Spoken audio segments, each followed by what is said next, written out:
Өглөөний мэнд үзэгчдээ сайхан амарсан уу? Өнөөдөр би та бүхэнд дундаж цалингийн талаар тодорхой сонирхолтой мэдээллүүдийг хүргэсэн байна. За, дундаж цалингийн мэдээллийг бид улирал болгон зарладаг байгаа.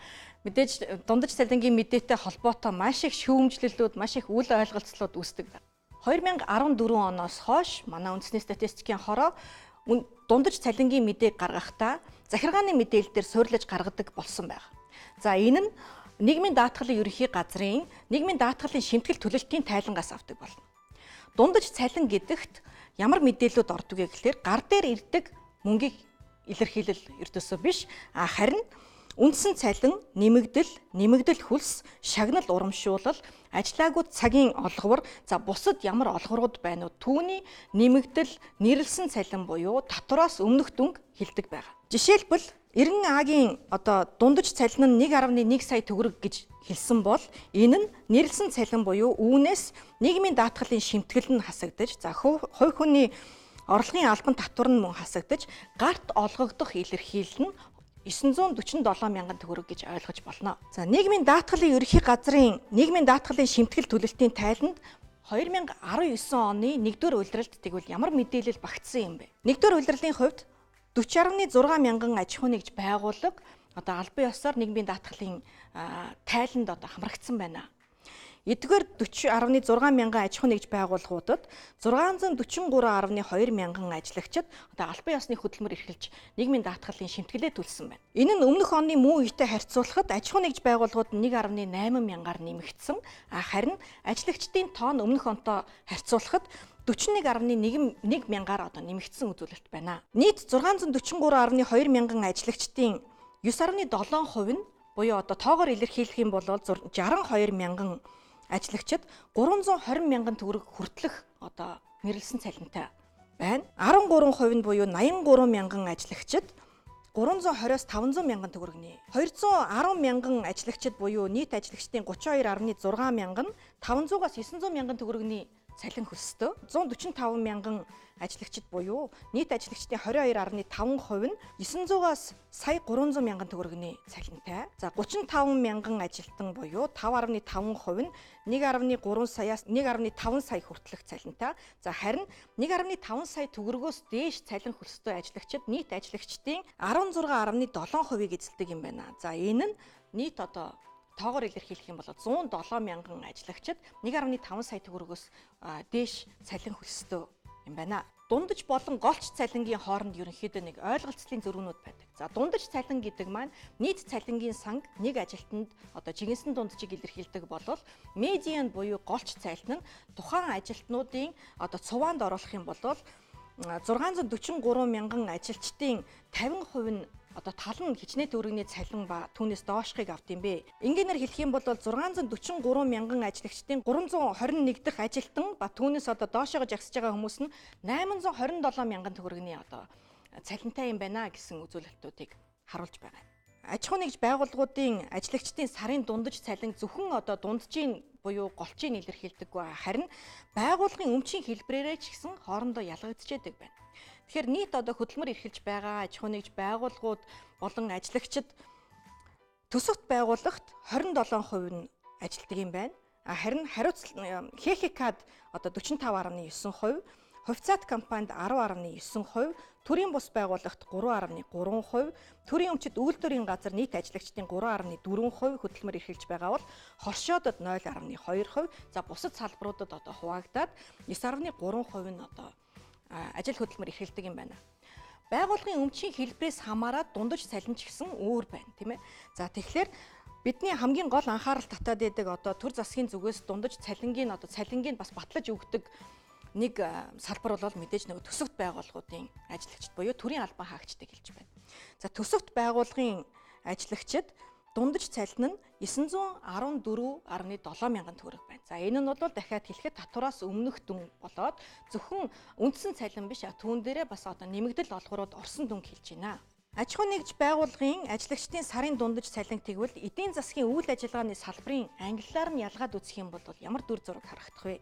Хамгийн өндөр дундаж цалинтай эдийн засгийн үйл ажиллагааны салбар нь мэдээж уул уурхайн салбар байгаа тийм ээ. За уул уурхайн салбарт олборлолтын салбарт үйл ажиллагаа явуулж байгаа аж ахуйн нэгж байгууллагуудын ажлагчдын дундаж цалин нь 2.8 сая төгрөг байна.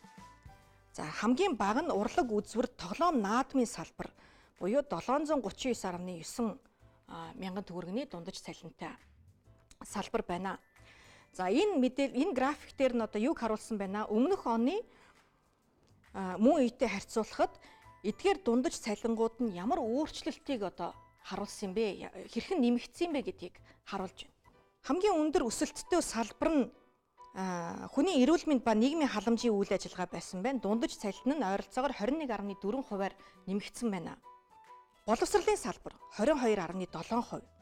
Урлаг үзвэр тоглоом наадмын салбар 21.5%-аар, за санхүүгийн болон даатгалын үйл ажиллагааны салбар 22.1%-аар дундаж цалин нь нэмэгдсэн үзүүлэлттэй байна.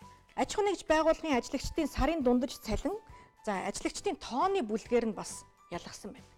За манай Монгол улсад үйл ажиллагаа явуулж байгаа аж ахуйн нэгж байгууллагуудын ойролцоо 80% нь 1-9 тооны ажилчинтай байдаг тийм ээ. За тэгвэл аж ахуйн нэгж байгууллагуудын 1-9 ажилтнтай аж ахуйн нэгж байгууллагуудын дундаж цалин нь 706 мянган төгрөг байна.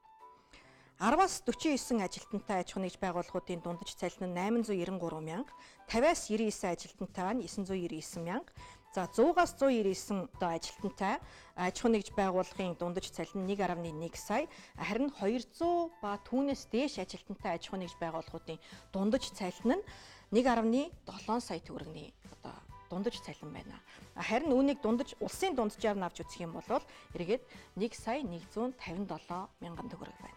Бүсээрээ ч гэсэн ялгаатай мэдээлэл гардаг тийм ээ. За Улаанбаатар хотын хувьд бүх одоо томоохон байгууллагууд нь үйл ажиллагаа явуулж бүртгэлтэй байдаг учраас Улаанбаатар хотын дундаж цалин нь бусад одоо бүсүүдтэй харьцуулах юм бол өндөр буюу 1 сая 279 мянган төгрөг байна.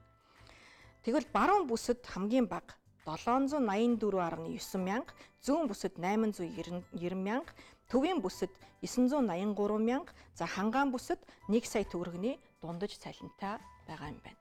Манай Монгол улсад одоо 2019 оны 1-р улирлын хувьд 643.2 мянган ажлагчид албан ёсны хөдөлмөр эрхэлж байна.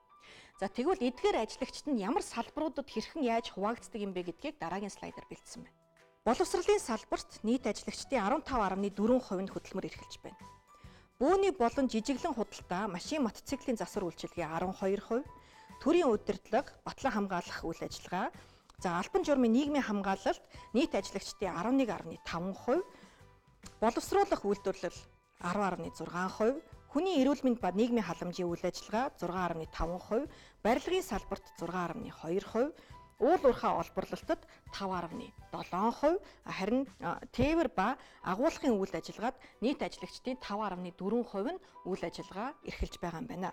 Үлдсэн 26.7%-ыг бусад салбарын ажлагчид эзлэж байгаа дүр төрх одоо энэ графикаас харагдаж байна. Тэгэхээр сарын дундаж цалингийн ойлголтыг одоо бас энгийнээр илэрхийлэх юм бол одоо дараагийн слайдаар бас та бүхэндээ хүн дээр одоо илэрхийлж бэлдсэн байна. Дундаж цалин 1.2 сая төгрөг гэхэд эдгээр 5 хүний нийт одоо цалин хөлсийг нэг ажилтнанд жигэнсэн дунджийн гаргаж ирж байна тийм ээ. За хамгийн өндөр цалинтай энэ жишээн дээр уран бэлэг төрийн өмчт үйлдвэрийн газрын нягтлангаар 1.2 сая төгрөгийн дундаж цалинтай байгаа бол хамгийн бага нь одоо байгалмаа төрийн бус байгууллагын менежер гэж одоо дүрсэлсэн байна тийм ээ 905 мянга. Тэгэхээр магадгүй бид одоо дундаж цалингийн мэдээлэл гарахад байнга өөртөөгөө зүүрлэж эсвэл одоо түүнээс дунджаас бага цалинтай болвол яагаад өндөр юм? За эсвэл түүнээс дээш цалинтай болвол ийм бага гэж юу гэж магадгүй өөрсдөөсөө асуудаг байх.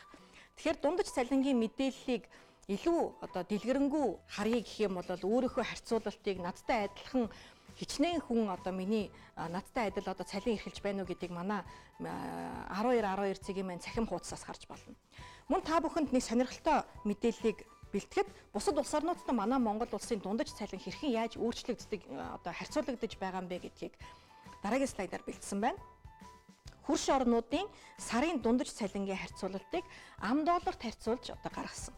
Энэ мэдээлэл нь 2010-аас 2018 оны хооронд хэрхэн яаж өөрчлөгдсөн юм бэ гэдгийг харуулхад за Монгол улс болон Орос, Хятадын хоорондын одоо энэ хоёр хөрштөөгөө харьцуулсан байдлыг харуулхад Хятад улс дундаж цалин нь 2018 оны хувьд доллараар илэрхийлэхэд $1190 байна. Орос $729, харин Монгол улсын хувьд $379 дундаж цалинтай байгаа юм байна. За энэ нь өөрөө 2014 онд та бүхэнд харж байгаа бол Хятадын дундаж цалин нь Оросынхаас илүү өндөрт одоо даваад гарсан байна тийм ээ. Энэ нь бол мэдээж эдийн засгийн өсөлттэй холбоотой.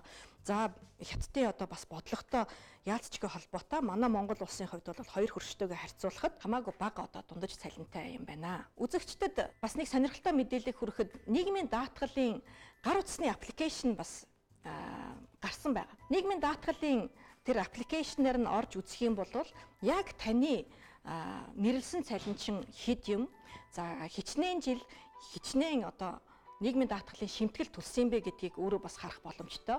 Мөн сонирхолтой нь нэрлсэн данс гэж байлээ. Одоо түүн дотроо таны төлсөн шимтгэлчин хуримтлагтад ойролцоо хэдэн төгрөг байгаа юм бэ гэдгийг бол нийгмийн даатгалын тэр аппликейшнаас харах боломжтой юм байлээ. Та бүхэн хэрэгцээ сонирхож байгаа бол өөрийнхөө ойролцоо, өөрийнхөө харьяаны нийгмийн даатгалын газар очиж нээлгэх, аль эсвэл өөрсдөө зүгээр гар утсаар холбогдох дугаард нь хандаад бас өөрсдөө нээлгэх одоо боломжтой юм байлээ. Маш сонирхолтой, та бас үзээрэй. Ингээд бусад мэдээллүүдийг манай цахим мэдээллийн хуудас 1212 цагийн мэнээр дамжуулан та бүхэн сонирхороо. Анхаарал тавьсанд баярлалаа.